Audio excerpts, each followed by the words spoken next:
안녕하세요. 저는 대전에 살고 있는 평범한 여성입니다.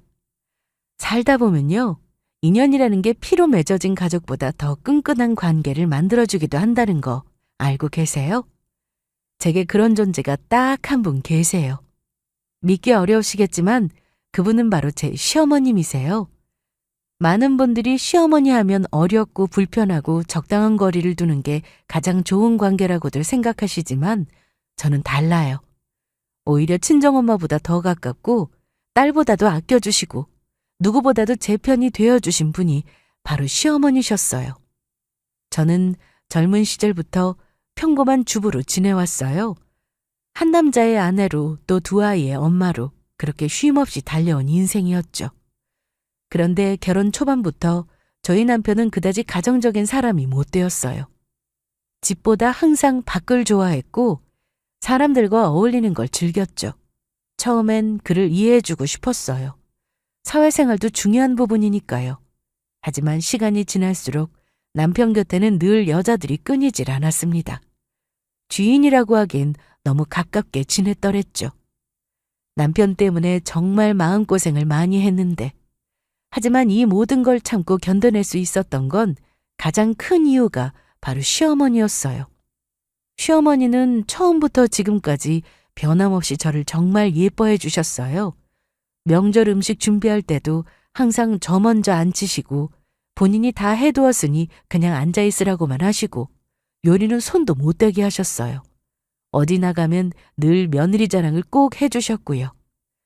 잘난 직업이 있는 것도 아닌데도 살림을 잘한다, 야무지다, 성심이 곱다. 매번 그렇게 저를 세워주시고 항상 제 편이 되어주셨어요. 심지어 남편이 속을 썩일 때면 저보다 먼저 남편을 혼내주셨죠. 사실 제 나이가 올해 55이에요. 한창 자식들 다 키워놓고 이제야 인생이 좀 쉬워지려나 싶었는데 그 시기에 남편의 외도가 본격적으로 터져버렸고 제 마음은 갈기갈기 찢겨나가 버렸습니다. 그래도 그 속에서 단 하나의 위안이 있다면 시어머니는 끝까지 저를 향해 단 한 번도 등을 돌리지 않으셨다는 거예요. 보통 어머님들은 자기 자식 감싸기에 급급할 법도 한데 저희 어머님은 오히려 제 손을 잡아주시면서 너무 오래 참게 해서 미안하다며 이젠 제 인생 살아라고까지 말씀해 주시는 분이셨어요. 그 말 한마디에 얼마나 울었는지 몰라요.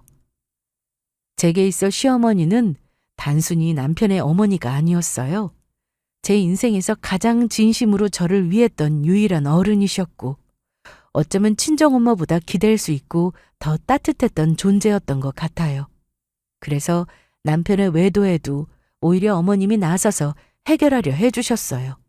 그 상간녀에게도 저 대신 모진 말들을 쏟아내시며 제가 하고픈 말들을 내뱉어 주셨었죠. 지금이야 남편과 이혼에 갈라섰지만 전 계속해서 어머니와 가깝게 지내고 있어요. 지금도 여전히 딸보다도 더 가까운 사이로 지내고 있는 저희 두 사람의 특별한 이야기 여러분께 들려드리고 싶어요.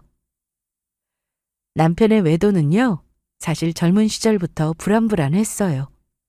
결혼하고 첫 아이를 낳은 뒤에도 늘 회식이다 뭐다 핑계를 대며 늦게 들어오는 날이 수도 없이 많았어요. 처음엔 정말 회식이겠지 믿으려고 했지만 하루는 셔츠에 립스틱 자국이 선명하게 묻어있던 날이 있었고 또 어떤 날은 처음 맡아보는 낯선 향수 냄새가 풍겨왔어요. 의심스런 마음에 이게 뭐냐고 물어보면 다 같이 회식으로 2차 때 노래방을 갔는데 술김에 놀다 본인도 모르게 묻은 것 같다며 별일 아니라고 그냥 대충 넘기려고만 하는 남편이었어요. 그런 날은 꼭 한바탕 부부싸움으로 이어지고야 말았죠. 지금 돌이켜보면 아마 그때도 몰래 바람을 피운 횟수는 제가 상상하는 것보다 훨씬 많았을지도 몰라요. 어쩌면 그때부터 이미 남편은 한 번도 진심으로 가정을 바라본 적이 없었을 수도 있어요. 그런데 당시엔 아이도 어렸고 저 혼자 힘으로 살아갈 자신도 없었어요. 또 제 상황이 뒷조사니 흥신소니할 형편도 못 되었고요. 육아와 살림만으로도 하루하루 정신없이 살다 보니 어느새 이런 남편의 행동을 바로잡지도 못하고 지금까지 시간이 흘러왔던 것 같아요. 그러던 어느 날 5년 전 친정아버지가 암 진단을 받으셨고 대학병원을 지속해서 다녀야 한다는 이야기에 검사와 치료 목적으로 저희 집으로 두 분이 들어오시게 되었어요. 그때부터 함께 살게 되었죠. 아이들이야 이미 다 본인 밥벌이하며 사는 청년들이고 집을 나선 지는 오래였고요. 아마 이런 상황이 남편에겐 이전보다 더 갑갑하게 느껴졌던 걸지도 모르겠네요. 장인 장모와도 그리 편한 관계도 아니니 집에서 편히 쉬는 것도 어려워하는 것 같았어요. 워낙에 나돌아다니는 걸 좋아하는 남편이지만 장인어른이 아파서 올라오신 거면 조금은 달라질 줄 알았는데 뭐 늘 똑같더라고요. 특히 주말이면 더더욱요. 여전히 업무상 회식이라는 핑계로 늦게 들어오고 주말에는 동창 모임, 워크숍, 야유회라며 나가는 이유가 정말 다양했었어요. 같이 병원 한번 가줄 생각 안 하는 남편이 그저 미웠습니다. 하지만 점점 감정 소모에 힘이 붙이니 남편에 대한 기대를 접게 되었어요. 저는 가끔 가다 주말이면 시댁에 혼자 가곤 했었어요. 그 이유는 혼자 지내고 계시는 시어머니 때문이었어요. 어머님은 몇 년 전 위암으로 세상을 떠나셨어요. 본인의 병세를 아셨으면서도 그토록 좋아하시는 술을 끊지 못해 암 진단을 받으시고는 결국 몇 달을 넘기지 못하셨죠. 신우가 한 명 있긴 한데 여기도 워낙에 자유분방한 스타일이라 이 나이 먹도록 결혼도 안 하고 제 하고 싶은 거 하며 산다고 바빠서 다른 지역에 따로 살고 있어요. 잊을만 하면 가끔 통화 정도는 하지만 못 본 지는 정말 오래됐어요.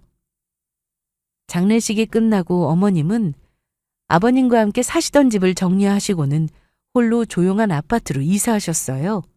그 이후로는 평소보다 더 적적해 보이시더라고요. 아버님이 살아계셨을 때도 주말이면 찾아뵙곤 했었어요.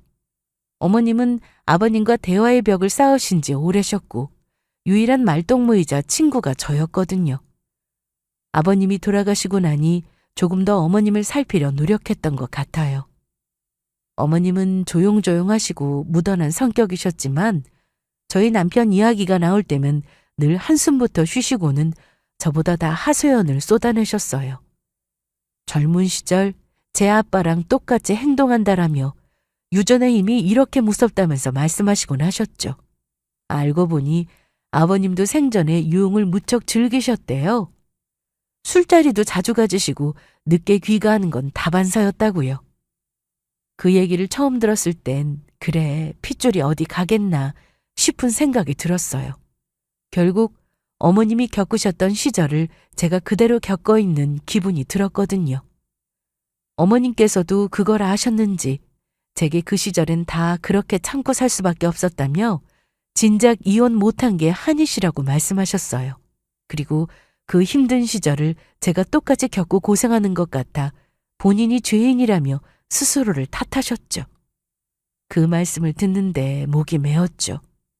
어머님은 늘 남편에게 수시로 전화하셔서는 유나엠이 마음고생 시키지 마라. 회식 있어도 밤 10시 전에는 꼭 들어가라. 저보다도 잔소리를 많이 해주셨고 우리 며느리는 나 같은 꼴 안 나게 해야지를 입버릇처럼 말씀하셨어요. 남편의 모습이 아버님을 닮았다는 걸 어머님도 처음엔 부정하고 싶으셨대요. 하지만 시간이 지나면서 어머님은 인정할 수밖에 없으셨다고 해요. 그게 운명인지 팔자인지 모르지만 며느리가 겪는 고통을 보며 본인 과거와 겹쳐 보였던 거죠. 그래서였을까요? 어머님은 저를 보며 항상 죄책감 어린 눈빛을 지으셨어요. 마치 아버님 닮은 아들을 낳아 미안하다는 듯이요. 그 미안함이 애잔함으로, 애잔함이 결국 다정함으로 이어졌던 것 같아요. 며느리는 시아버지 사랑이라지만 저에겐 시아버지가 아닌 시어머님이셨어요. 옛날부터 어머님은 정말 한결같으셨어요. 명절 음식 준비할 때면 늘 저는 애들부터 챙기라고 부엌엔 들어올 생각도 하지 말라고 하셨고 아이들 학원비가 부족할 때면 그걸 어떻게 하셨는지 몰래 봉투를 쥐어주시기도 하셨어요. 손주 생일엔 꼭 가장 좋은 선물을 준비해 주시고는 용돈을 저에게 건네시며 네가 고생이 많다고 아이들 맛있는 거 사주라며 빠짐없이 용돈을 챙겨주셨어요. 그 마음들이 쌓이고 쌓이니 어머님은 저에게 점점 더 특별한 존재가 되었어요. 단순히 남편의 어머니가 아니라 제 마음의 등불 같은 분이 되어버렸죠. 아이를 낳고 엄마가 되어 살다 보니 저도 조금씩 어머님의 마음을 더 깊이 이해하게 되더라고요. 여자로서, 아내로서, 그리고 어른으로서 겪는 수많은 감정이 그냥 지나간 흔적이 아니라는 걸 알 수 있었습니다. 어머님은 그걸 다 겪고도 제 앞에선 한없이 따뜻하고 한없이 다정하셨어요. 그게 얼마나 대단한 건지 이제는 알겠더라고요. 그래서 저는 시댁을 향할 때마다 마음이 편해졌어요. 매일 아프신 아빠를 엄마와 함께 간호하다가 주말이 돼서 시댁을 방문하게 되면 왠지 모르게 제게도 조금이나마 안식이 되는 그런 시간이 되었거든요. 남편 없는 주말이 어머님 덕분에 오히려 함께 더 대화도 많이 나누고 갈 때마다 제가 더 위로를 얻고 오는 기분이었어요. 어머님은 저희 아버지의 건강도 항상 여쭤봐 주시고 기도도 해주시고 곁에서 애쓰는 저를 위로해 주시고 격려해 주셨어요. 남편은 저와 점점 멀어진 지 오래지만 아이러니하게도 그 자리를 어머님이 채워주고 계셨습니다. 남편이 가정을 돌보지 않은 그 시간 동안 오히려 시어머니가 며느리인 저를 보듬어주고 계셨던 거죠. 그 따뜻한 마음은 제 인생의 가장 힘든 순간 앞에서 다시 한번 저를 지켜주는 힘이 되어줬어요. 제가 버틸 수 있었던 이유는 어머님이 늘 저를 향해 내가 네 편이야 라고 말없이 안아주시던 그 순간들이 있었기 때문이에요. 그리고 그 인연은 오늘 이야기의 중심이 될 거예요. 남편의 외도라는 고통 앞에서도 무너지지 않고 버틸 수 있었던 이유. 그 뒤에는 늘 한결같은 어머님의 마음이 있었습니다. 그날의 시작은 남편의 출장 소식으로부터였어요. 이전에도 출장을 몇 번 다녀오긴 했지만 이제는 그게 진짜 출장인지 속이는 거짓말인지 알 수가 없겠더라고요.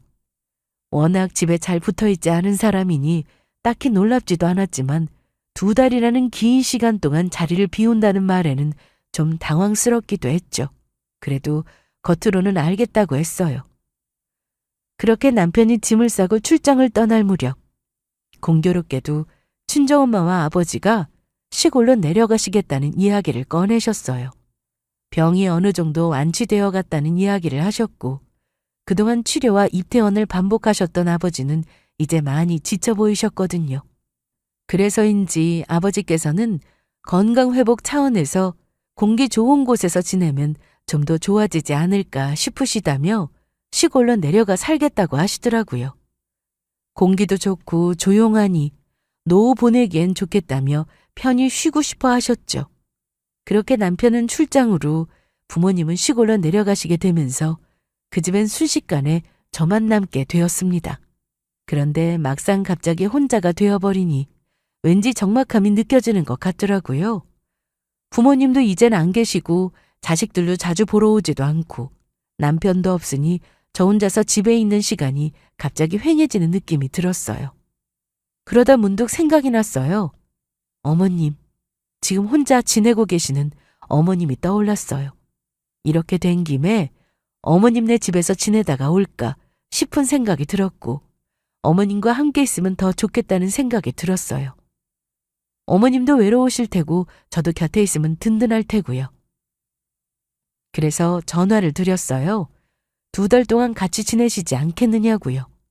저희 부모님도 시골로 내려가셨고 저 혼자 있기도 그렇고 함께 지내시면 서로 좋지 않겠느냐고요. 제가 어머님 댁으로 가겠다고 하니 어머님께선 늙은 할미 냄새나는 집에 와서 좋을 게 뭐 있겠냐고 본인이 오시겠다는 거예요.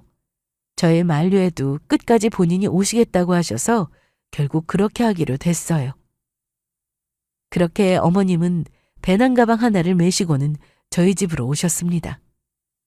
늘 손에 들고 오시는 반찬 꾸러미는 물론 빠지지 않았고요.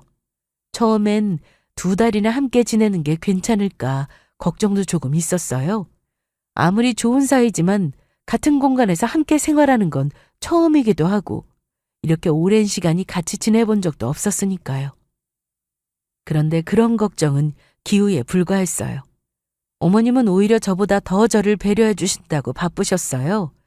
아침마다 일찍 일어나 함께 먹을 식사를 준비하시고 저보다 먼저 집안 곳곳을 청소하고 계시고 빨래며 설거지며 본인이 더 나서서 하시려 하시니 오히려 저희 집으로 모신 상황 자체가 죄송한 마음마저 들었었어요. 이렇게 하시는 게 본인 마음에 편해서 하시는 거라곤 하시는데 며느리인 저로선 좌불안석이 따로 없었죠. 하지만 어머님은 이런 거로 부담 가지며 남이나 다름없다며 계속해서 편하게 생각하고 본인이 좋아하시는 거니 말리지 말라며 장난스레 이야기하셨습니다. 그렇게 저희는 정말 모녀처럼, 아니 그보다 더 가까운 사이처럼 2달을 보내기 시작했어요. 주말이면 마트에 함께 장을 보러 가고 저녁이 되면 TV 보며 수다도 떨고 날씨 좋은 날엔 근처 공원을 산책하기도 했어요. 몸이 찌뿌둥한 날이면 같이 목욕탕도 가고요. 그렇게 평화롭게 2달을 지낼 줄 알았어요. 하지만 문제는 전혀 엉뚱한 곳에서 터져버렸죠. 이 모든 평온을 깨는 사건이 발생했거든요. 남편의 출장 도중 저희 집에 낯선 여자가 방문하게 되었습니다. 밤늦은 시간, 그것도 자정이 훌쩍 넘은 시간이었어요. 누가 초인종을 누르더니 곧이어 현관문을 세차게 두들기더라고요. 저와 어머니는 화들짝 놀라 인터폰을 확인하였고 처음 보는 여자였어요. 화려한 옷차림에 40대 초반 정도로 보이는 여성이었어요. 인터폰으로 누구시냐고 물으니 다짜고짜 이 집 사모님 되시냐며 본인이 저희 남편의 애인이라며 말하고 싶은 게 있으니 당장 들여보내달라는 거예요. 그 순간 머리가 멍해졌어요.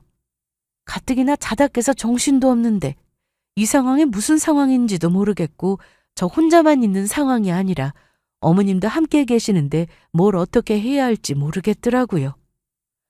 어머님도 이 상황을 함께 목격하셨고 조용히 저를 뒤로 밀치시고는 제 차 확인하셨어요. 이 집 남편의 애인이라고요?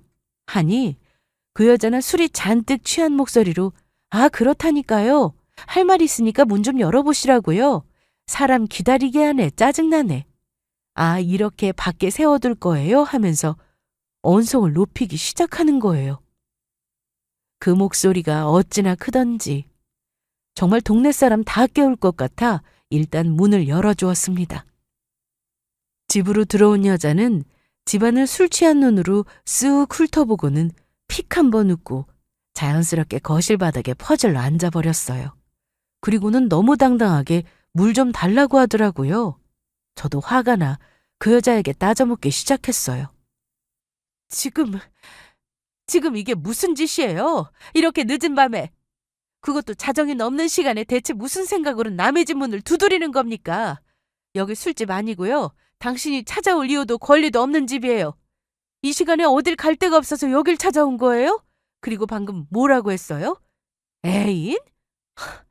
지금 제 남편 애인이라는 사람이 저희 집에 와서는 당당하게 이혼을 말하고 있는 거예요? 당신 미쳤어요? 힘들어. 아줌마, 귀 안 들려요? 그래요. 내가 애인이라니까요. 하도 오빠가 이혼한다고 말해놓고선 안 하고 있길래 내가 딱 깔끔하게 정리하라고 쳐들어왔어요. 뭐요? 불만 있어요? 그럼 이게 당신이 말하는 정리예요? 한밤중에 술에 취해서는 남의 집에 찾아와 행패 부리는 게? 세상에 무슨 이런 뻔뻔한 사람이 다 있어.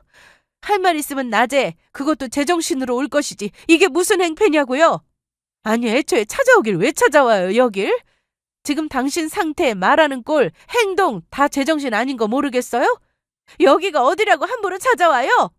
내가 당신 같은 사람 상대할 이유 없지만 이건 너무 심한 거 아니에요? 예의라는 건 배우지도 못했어요? 아니 언제 오든가 말든가 그건 내 마음이죠. 신경 꺼주시겠어요? 진짜 웃겨서 못 참겠네. 왜 이렇게 질질 끄는 거예요? 이혼한다고 해놓고 지금 몇 달이 지났는데 아직도 안 했대요? 그리고 아줌마는 아직도 남편이 바람 피우는지도 모르고 있었어요?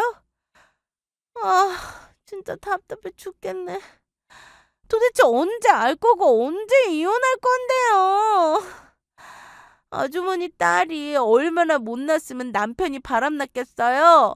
아, 정말 구질구질하긴. 뭐야? 이게 어디서 감히 이따위로 행패야? 우리 며느리가 무슨 죄를 지었다고 이런 꼴을 당해야 해? 네가 남의 가정을 망쳐놓고도 멀쩡히 둘이 잘 살 것 같으냐? 어디서 네 입에서 이혼 소리가 나와? 아줌마, 아니 할머니인가? 아무튼 두 분 다 정신 차리세요, 좀. 그리고 왜 그렇게 소리를 질러요? 아, 귀에서 피나겠네. 내가 못할 말 있어요? 왜 그렇게들 흥분 상태냐고요? 아니, 같이 살기 싫다는 사람이랑 억지로 사는 게 더 힘들다는 거 몰라요? 아줌마랑 살기 싫다잖아요, 우리 오빠가. 내가 더 좋다는데 아줌마랑 같이 살 이유가 더 있겠냐고요. 그래, 나 늙은이 맞다. 근데 너 같은 몰상식한 인간한테는 아직 이 늙은이 제대로 살아있거든? 그런 모질이 같은 놈이 뭐가 좋아서 만나? 뭐가 좋아서? 유나야 엄마야 됐다. 둘이 지지고 볶고 살게 그냥 줘버려라. 그런 쓰레기 같은 놈 만나지 말고 그냥 이혼해버려 아주 그냥. 그리고 너 지금 이따위로 찾아와서 행패 부리는 거 다 기록할 거야. 애미야, 당장 휴대폰 들어 찍어. 뭐예요? 아줌마가 뭔데 저 계속 아줌마한테 이래라 저래라 해요? 시끄럽게. 그래요. 여기 어머니도 이혼하라네요? 아주 똑똑하신데 내 스타일이야. 근데 말이죠. 이혼 속도가 너무 느려서 내가 나선 거니까 이제 좀 빨리빨리 진행하자고요. 에? 우리 서로 좀 원활하게 그 영어로 뭐라더라? 스무스하게 에? 좀 진행해 봅시다. 근데 여기 어디야? 출구가 어디야, 아줌마? 나 나가는 길 좀 알려줘요. 머리 아파. 택시 어디서 타야 해요? 여긴 무슨 가게 앞에 택시도 없어. 그 여자를 가까스로 등 떠밀듯 내보내고 문을 닫자마자 저는 그대로 현관에 주저앉고 말았습니다. 어머님도 제 옆에 조용히 앉으셨는데 저희 둘 다 말을 잃은 채 한참을 그렇게 있었습니다. 거실은 잠잠했지만 머릿속은 그 여자의 말투와 표정, 호탕하게 비웃던 웃음소리로 가득 찬 듯 어지러웠어요. 도무지 믿기질 않았어요. 지금 막 겪은 일이 현실이 맞는 건지, 혹시 제가 지금 악몽을 꾸고 있는 건지 헷갈릴 정도였죠. 저 여자가 남편의 애인이라니. 아니, 그보다도 더 충격적이었던 건 그 여자는 너무 태연하고 뻔뻔하고 제게 이혼 이야기를 꺼내고 있었어요. 저에게 언제 이혼할 것이냐며 아주 쉽게 내뱉은 그 말이 정말 현실에서 나올 수 있는 말인가 싶어서요. 그게 입 밖으로 쉽게 나올 수 있는 말인가요? 그것도 남편의 와이프가 있는 집에 찾아와서 한밤중에 술에 취한 얼굴로 당당하게요. 너무 어이가 없어서 너무 멍했고 그 한마디가 머릿속에서 계속 맴돌았어요. 정말 그 사람이 바람 피운 걸까? 내가 눈치 못 챈 사이 저렇게까지 깊게 이어지고 있었던 걸까? 정리되지 않는 말들이 머릿속에서 한참을 떠다녔어요. 남편의 외도는 상상은 늘 해왔던 일이었어요. 워낙 바깥으로만 도는 사람이었고 예전에도 옷에서 낯선 향기가 풍기거나 립스틱 자국이 남아있었던 적도 있었던 사람이니까요. 하지만 이렇게 직접 눈앞에서 상간녀가 내가 애인이다 라고 외치는 상황이 올 줄은 그 누구도 상상 못할 일이잖아요. 그 여자는 말끝마다 언제 이혼할 거냐며 성화를 부렸어요. 한 집의 안주인을 앞에 두고 애 둘 낳아 함께 살아온 세월을 뭉개듯이요. 참 대단하다 느꼈습니다. 부끄러움도 없고 죄책감도 없어 보였어요. 눈빛에 깃든 오만함과 비웃음은 오래도록 제 가슴을 후벼 팠습니다. 그런데 그런 충격적인 상황 속에서도 어머님은요, 그 여자가 나가자마자 아무 말 없이 저를 와락 안아주셨어요. 저도 말이 안 나왔고 어머님도 아무 말 없이 한참을 안고 계셨죠. 그러다 결국 어머님의 어깨가 먼저 들썩이기 시작하시면서 떨리는 목소리로 제게 말씀하셨어요. 미안하다, 애미야. 정말 미안해. 내가 다 미안하다. 내가 저렇게 키운 것 같다. 내가 잘못이야. 내가 그렇게 살게 만든 것 같아서 어른으로서, 엄마로서 정말 미안하다. 애미야, 그냥 우리 아들이랑 갈라서라. 더는 같이 살아선 안 될 것 같다. 내 아들은 내가 제일 잘 알아. 저런 짓을 아무렇지 않게 하고도 당당하게 살아가는 놈은 절대 변하지 않아. 바람을 한 번도 안 핀 사람은 있어도 한 번 피는 사람은 없다 했다.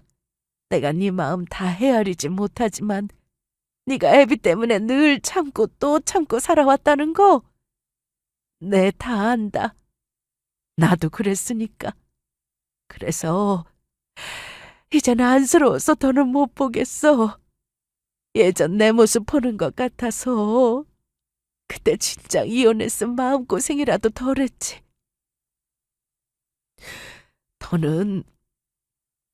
너는 더는 참지 마라. 버티지 마라. 이제 너라도 너만큼은 그렇게 살지 않았으면 좋겠다. 난 네가 행복했으면 좋겠어. 내가 그렇게 살고도 후회했거든. 근데 네가 또 그런 길을 걸어가는 걸 보니까 내가 이제는 막아야겠다. 이제 네 인생 살자, 진수가. 어머니, 저는 지금 제가 뭘 어떻게 해야 할지도 모르겠어요. 순순히 이혼해 주는 게 정말 맞는 걸까요? 제가 바보인 걸까요? 일평생 그렇게 사람 속을 썩여왔는데 기어이 가슴을 후벼 파네요. 아니야. 네가 바보긴 왜 바보야. 그 자식이 못난 놈이지. 마음 아픈 건 나도 다 알아. 누구보다 이해해. 그러니까 그냥 갈라서라. 저놈 좋은 일 해주는 거 아니야. 아까 그 여자 영상 다 찍어 두었지? 소송 진행하자. 그래서 받을 수 있는 만큼 그 두 년놈한테 다 받아내. 그리고 나도 너한테 줄 수 있어. 소송이요? 제가 그걸 감당할 수 있을까요, 어머님? 정신적으로 제가 버틸 수 있을지 모르겠어요. 주신다니요? 뭘요? 살아생전 남편한테 땅이 2억에 있었어. 돌아가시기 직전에 그래도 마누라라고 내 명의로 바꿔주더구나. 평생을 그렇게 속을 썩이더니 죽을 때가 돼서야 철이 든 건지. 너 이혼하게 되면 그 즉시 그 땅 너한테 주마. 어차피 남편이 나보고 알아서 정리하라고 준 거였고 그걸 아들놈한테 주든 너한테 주든 이제 그건 내 선택이고 내 마음이다. 그러니 이혼하고 나서 바로 네 명의로 바꿔주마. 땅이요? 어머님, 제가 어머니께 뭘 그렇게 잘했다고 그런 것까지 받아요. 말도 안 돼요. 저 그 무게를 감당할 자신이 없어요. 너무 벅차요. 감사하기도 하지만 또 너무 죄송해서. 그리고 남편뿐만 아니라 시누이도 있잖아요. 알면 난리 날 거예요. 그건 내가 알아서 해. 넌 신경 쓰지 마라. 뭐가 말도 안 돼. 넌 오히려 잃은 게 더 많고 참고 억누르고 삼켜가면선 세월이잖니. 그 땅 어차피 너한테 줄 거였어. 그 아비도 그 아들도 결국 여자 하나 귀하게 못 알아본 인간들이야. 그러니 이젠 우리가 받아야 마땅해. 그 땅은 원래부터 네 거였어. 미안해하지 마라. 넌 잘못한 거 없어. 그리고 아까 말했듯이 그냥 말로만 할 생각 없어. 내일 바로 공증받으러 가자. 내 이름으로 된 거 내가 쓴다는데 누가 뭐래. 그리고 너는 그 종이 보면서 마음 단단히 먹어. 세상이 다 등을 돌려도 나는 네 편이야. 그건 절대 변하지 않아. 완전히 끝날 때까지 마음 많이 힘들 거다 그래도. 그래도 이겨내 보자. 이게 네가 행복할 수 있는 길이야. 이제라도 네 인생 살아. 네가 가고 싶은 길로. 이젠 울 일 없게 내가 도와주마. 그 땅은 애들한테 주는 것보다 100배, 1000배 낫게 쓰는 거야. 난 그걸로 마지막 후회 하나 털어낼 거다. 그러니까 너도 그걸 받으면서 다시 시작해. 어머님은 저를 안고 눈물을 흘리시며 그렇게 말하는데 눈에 수도꼭지가 켜진 느낌이었어요. 그저 가슴이 멍하게 저릿했고 마음이 갈피를 못 잡으며 하염없이 울었어요. 어머님은 남편의 어머니이기 이전에 저를 진심으로 걱정하고 아껴주는 사람이셨어요. 며느리라는 틀을 넘어 한 여자를 향한 진심이 담긴 말이었죠. 전 그 순간만큼은 세상 어느 누구보다 어머님이 제 편이라는 걸 확신할 수 있었어요. 남편의 상간녀가 집으로 들이닥친 그날 밤, 그 정신없는 혼돈 속에서 어머님은 조용히 제 손을 잡고서 이혼을 권하셨어요. 그리고 말씀하셨죠. 현재 가지고 계신 땅을 제게 증여해 주시겠다고요. 단순한 재산 이야기가 아니라 제 인생을 제가 다시 살아갈 수 있도록 돕고 싶다고, 더 늦기 전에 저에게도 제 몫의 삶을 돌려주고 싶다고 말씀하셨죠. 사실 처음엔 믿기지 않았고 혼란스러운 상황에 들은 이야기라 더 멘붕이 왔던 건 사실이에요. 눈앞에서 벌어진 상간녀의 난동도, 그걸 지켜본 어머님의 결단도, 그 모든 것이 너무 비현실적이었거든요. 머릿속은 어지럽고 심장은 자꾸만 내려앉고 생각은 갈피를 잡지 못한 채 뒤엉켜만 갔습니다. 정말 이게 맞는 걸까 하는 생각이 몇 번이고 떠올랐죠. 하지만 시간이 조금 지나자 제 마음은 자연스럽게 어머님의 말씀 쪽으로 기울어 갔어요. 단순히 땅 때문이 아니에요. 물론 어머님의 결심은 제게 너무도 큰 선물이었지만 그보다 더 큰 건 제 마음속 깊은 곳에서 올라오는 지금까지의 마음고생들이었어요. 이제는 더 이상 이 사람 때문에 힘들고 싶지 않다. 더는 소갈이하며 늙어가고 싶지 않다. 같은 생각들이 가득했어요. 결혼 생활 내내 저는 늘 제 감정을 눌러왔어요. 화가 나도 참았고 서운해도 참고 억울해도 참았죠. 아이들을 위해, 가정을 위해서요. 하지만 이제 와서 생각해보면 저는 그동안 단 한 번도 저다운 삶을 제대로 살지 못했던 것 같습니다. 이젠 그만할 때가 된 것 같았어요. 이 결혼을 지켜야 할 이유가 이제는 남아있지 않았습니다. 남편은 제게 가정을 무너뜨렸고 상간녀는 마지막 남은 존엄까지 짓밟고 떠났죠. 그래서 결심했습니다. 남편이 출장해서 돌아오는 대로 이혼 소송을 하기로요. 다음 날 아침 어제의 소란이 무색할 만큼 평온한 아침이 밝았어요. 하지만 그 평온함과 달리 어머님은 아침부터 부지런히 움직이고 계셨죠. 저는 문득 어머님의 움직임이 예사롭지 않다는 걸 느꼈어요. 평소와 다르게 옷을 갈아입으시고 나갈 채비를 하고 계셨거든요. 어딜 가시냐고 여쭤보니 어제 말했던 거 기억하냐며 저보고 공중을 받으러 나가자고 하시는 거예요. 지금 바로요. 말 나올 때 해두는 게 좋다며 저는 당황해서 그렇게까지 안 하셔도 된다고, 어머님 말씀만으로도 충분하다고 말씀드려도 어머님은 단호하셨어요. 말로만 하는 건 본인 스타일도 아닐 뿐더러 나중에 혹시라도 제가 상간녀나 제 남편과 한판 붙게 되면 이거라도 확실하게 내밀라고 하시는 거예요. 그래야 그 두 사람에게 시원하게 한 방 먹일 수 있다고요. 어머님은 정말 확실하게 마음을 정하신 듯 보였어요. 그 단호한 표정을 보고 저도 더는 말릴 수 없었죠. 어젯밤에도 느꼈지만 어머님의 마음은 결코 단순한 위로나 동정이 아니신 건 분명한 듯 보였어요. 제게 남은 생을 제대로 살게 해주겠다는 결단이 분명했고 그 약속을 지키려 하셨죠. 결국 어머님의 이끄심에 저는 다시 한번 용기를 내어 함께 공중사무소를 방문하게 되었어요. 사무실로 향하는 길에도 저는 어쩐지 자꾸만 긴장되고 떨렸어요. 정말 이대로 가도 되는 걸까? 너무 성급한 건 아닐까? 그런 생각이 스쳐갔지만 제 옆에 결심에 찬 눈빛을 한 어머님을 보며 계속해서 마음을 다잡았어요. 공증 내용엔 어머님이 소유한 부동산 2필지 중 1필지를 이혼이 확정되는 즉시 제 명의로 증여하겠다는 문서였어요. 단순한 유언장도 아니었고 막연한 구두 약속도 아닌 정식으로 변호사의 입회 아래 공증 문서로 작성된 문서였고 도장까지 또렷이 찍혔죠. 공증서를 손에 쥔 순간 뭔가 보잘것없는 종이 촉감이지만 제게 무엇보다 힘을 실어주는 종이처럼 느껴졌었어요. 그 문서를 제 손에 들고 있자니 울컥하는 기분도 들더라고요.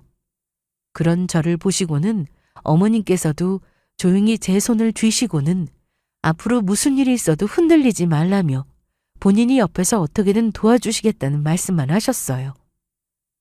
저희가 이렇게 공증을 남기는 동안에도 정작 그 난리를 겪게 만든 장본인인 남편은 여전히 아무 연락이 없었어요. 출장 간다며 떠난 지 열흘이 되어가는데 문자 한 통, 전화 한 통 없었죠. 그날 밤 벌어진 일에 대해 상간녀가 남편에게 말을 한 것인지 아니면 모른 척하고 싶은 것인지 혹은 알고 있으면서도 무시하는 건지 도통 알 수가 없었어요. 알고도 무시하는 거라면 이제는 상대조차 할 이유가 없었고 모른 채 하는 거라면 그 자체로도 충분히 무책임한 모습을 보여주고 있는 거였어요. 하지만 저는 어떤 연락이 와도 제 뜻을 굽히지 않을 거로 결심했어요. 남편이 무슨 반응을 보이든 상관하지 않기로 했거든요. 그래서 결심한 김에 그날 오후 곧바로 법률 상담소를 찾았어요. 상담실 문을 열고 들어서며 제일 먼저 보여드린 건 어젯밤 상간녀가 저희 집에 와서 행패를 부리는 영상이었어요. 핸드폰을 내밀자 상담사분은 영상을 확인하시고는 이 정도면 충분히 외도 입증 자료로 활용 가능하다는 이야기를 해주셨어요. 특히 본인이 스스로 애인이라고 밝힌 것도 있고 저에게 남편과의 이혼을 직접 요구한 장면은 아주 결정적이라고요. 게다가 주거침입 및 협박성 언행까지 포함되어 있으니 상간녀에 대한 위자료 청구도 강하게 들어갈 수 있다고 하셨어요. 그 말을 듣는데 진짜 이혼을 하긴 하는구나 싶은 생각이 들었습니다. 그동안 제가 뭔가를 하려고 해도 늘 증거가 없다.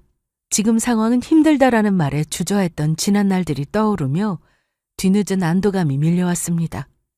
상담사분은 실무적인 조언도 더해 주셨어요. 정식으로 변호사 선임을 하면 비용이 들겠지만 어머님께선 소송 비용은 본인이 다 책임져 줄 테니 저는 오로지 마음 하나만 단단히 다잡고 있으라는 말을 해주셨어요. 그렇게 저는 어머님의 응원으로 조금씩 제 이름을 가진 인생의 첫 발걸음을 떼기 시작했습니다. 남편은 예정대로 2달간의 출장을 마치고 집으로 돌아왔습니다. 그 사이 남편에게서 단 한 통의 전화도 한 줄의 문자도 없었어요. 이렇게 무심한 사람인 줄 알고 있었지만 이번엔 저도 일부러 먼저 연락하지 않았어요. 그날 밤 그 여자가 찾아와 행패를 부린 이후에도 남편 쪽에서는 어떤 말도 들려오지 않았습니다. 도무지 남편이 그 사실을 알고 있는 건지 아니면 아예 모른 채 귀국한 건지 알 길이 없었죠. 출장에서 돌아온 남편이 집에 들어서자마자 저는 이혼 서류를 건넸어요. 남편은 서류를 받아들고는 언짢은 표정과 당황한 기색을 보였습니다. 아니 오히려 화를 내기 시작했어요. 방금 막 출장에서 돌아온 사람한테 이게 무슨 짓이냐고요. 그래서 저는 당신의 외도로 인한 정당한 이혼 요구라는 이야기를 전하니 증거라도 있냐며 어딜 봐서 본인에게 유책이 있냐며 이내 목소리를 높이며 성을 내기 시작했어요. 방귀 낀 놈이 성낸다는 말이 딱 들어맞는 상황이었습니다. 저는 동영상 증거가 있다는 이야기는 꺼내지 않았어요. 그 영상은 제게 있어 법정에서 마지막으로 꺼낼 결정타였고 그 사람의 진짜 민낯이 드러나는 순간이 되길 바랬거든요. 그 대신 남편에겐 증거가 충분하다고. 그래서 더는 말로 입씨름하고 싶지 않으니 순순히 협조해달라는 이야기를 덧붙였습니다. 서로 얼굴 붉히지 말자고요. 하지만 남편은 쉽게 물러서지 않았어요. 이혼 이야기를 꺼내든 제가 이해가 안 되는지 끊임없이 이유를 되묻고 심지어는 저보고 정신 차리라는 이야기까지 하더라고요. 한편으로는 저는 생각했어요. 아니 갈라서면 본인에게 이득 아닌가? 그토록 좋아하던 여자와 당당하게 살면 되는 일인데 왜 저토록 발끈하고 소란을 피우는 걸까 하고요. 며칠을 그렇게 실랑이로 보냈습니다. 말다툼이 끊이질 않았고 대화하기 싫다며 침묵했다가 회유했다가 모든 방법이 오갔지만 결국엔 남편도 마지못해 도장을 찍었습니다. 그 과정에서도 여전히 자기는 아무 잘못 없다는 말만 반복했죠. 과연 법정에서도 그런 말이 나올까? 저는 그런 생각뿐이었습니다. 이혼 서류는 바로 제출되었고 이후 정식 재판 절차가 잡혔어요. 남편과 저는 결국 법정에서 마주서게 되었죠. 저는 담담하게 제 입장을 전달했습니다. 그리고 증거 제출 시간, 저는 그날 밤에 영상을 증거로 제출했어요. 상간녀가 저희 집에 술이 만취가 된 채 들어와 애인이라 밝히며 행패를 부리는 장면, 남편과의 관계를 언급하며 조롱하던 말투까지 고스란히 담긴 그 영상이 화면에 재생되자 남편은 처음 보는 사람처럼 눈이 휘둥그레졌어요. 순간 당황한 표정이 역력했고 입을 다물지 못하더군요. 저도 그때 알았어요. 남편이 그날 무슨 일이 있었는지 지금까지 몰랐다는 것을요. 재판이 끝난 후 남편이 제게 다가와 묻더라고요. 도대체 그 영상은 뭐냐고요. 그래서 보는 바와 같다고. 당신 애인이라는 여자가 집에 찾아왔고 그 모든 상황을 어머님도 함께 지켜보셨다고 이야기해 주었습니다. 그래서 이런 결정이 내려진 거라고요. 남편은 믿기지 않는다는 듯 말없이 기쁜 한숨을 푹 내쉬더라고요. 본인도 몰랐다며 그제야 그 사람은 상간녀에게 화를 내며 따져묻기 시작하더라고요. 왜 시키지도 않은 일을 벌였느냐며 아주 눈이 뒤집히게 그 여자를 잡고 있었어요. 그날 법정에는 그 여자도 출석했었어요. 멀쩡하게 화장까지 하고 앉아 있었지만 제가 눈을 마주치자 황급히 시선을 돌리며 모른 척 하더군요. 그때 그 당돌함은 어디 가고 전혀 다른 분위기였어요. 그 상간녀 역시 영상 속 자기 모습을 그날 처음 보았던 거였어요.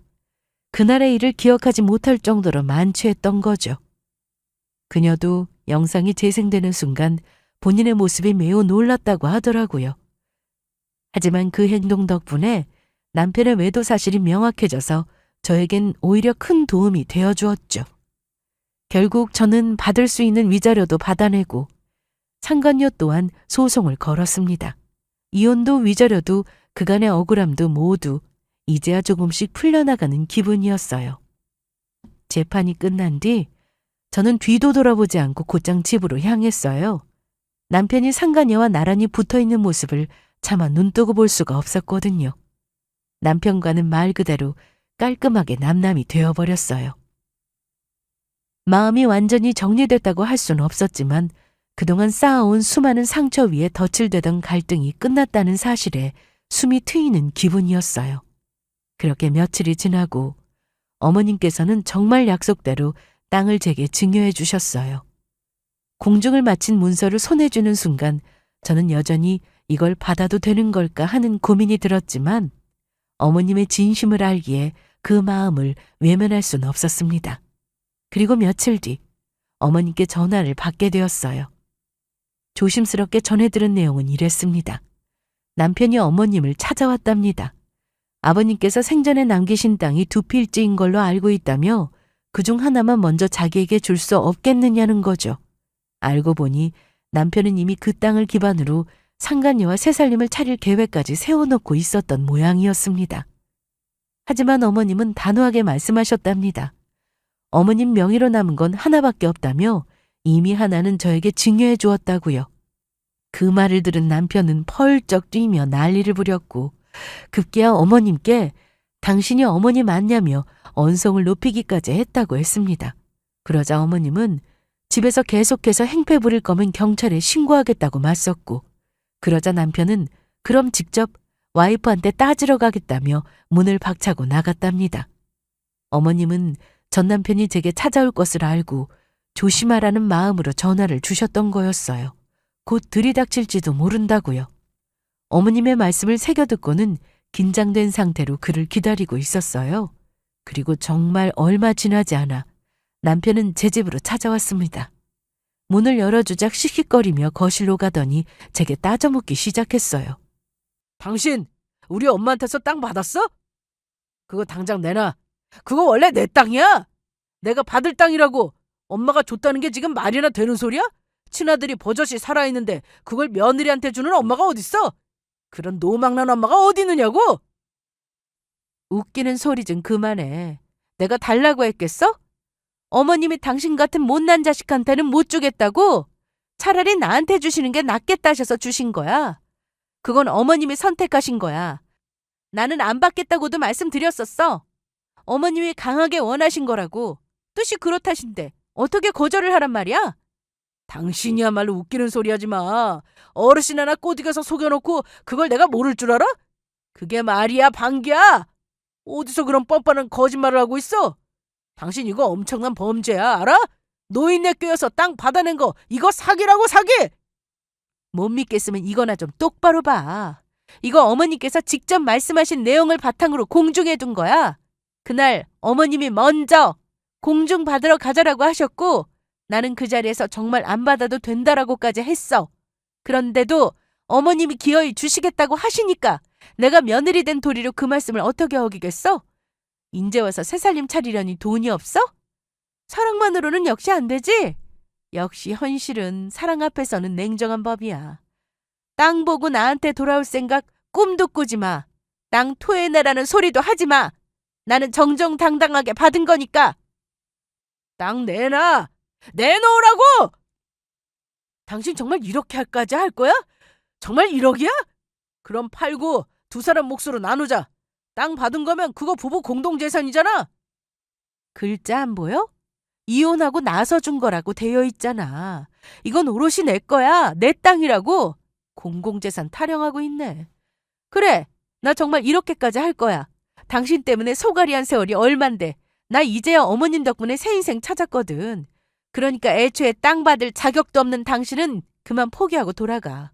그리고 다시는 이 집 근처도 얼씬도 하지 마. 법적으로는 나는 어떤 흠도 없어. 신고할 테면 신고해봐. 나는 당신 지금 당장이라도 무단 침입으로 신고해버리려니까. 남편은 분을 이기지 못하고 씩씩대며 집을 나갔습니다. 문이 쾅 닫히는 소리가 났지만 제 마음은 그 소리만큼이나 오히려 후련했어요. 이렇게 끝내는 날이 오다니 꿈만 같았죠. 돌이켜보면 땅 때문이 아니었어도 진작 갈라섰어야 했습니다. 하지만 너무 제가 미련했던 거죠. 남편은 이후에도 땅을 되찾으려고 변호사를 알아보는 등 무의미한 애를 썼지만 아무 소용 없었어요. 어머님은 치매도 없고 정신도 또렷하신 분이고 공증까지 마친 상황이니 그 어떤 법적 하자도 있을 수 없는 상황이었죠. 남편은 여자 번호는 없는 스스로를 평생 후회하며 살 거예요. 이후로는 삶이 많이 힘들어졌으면 좋겠네요.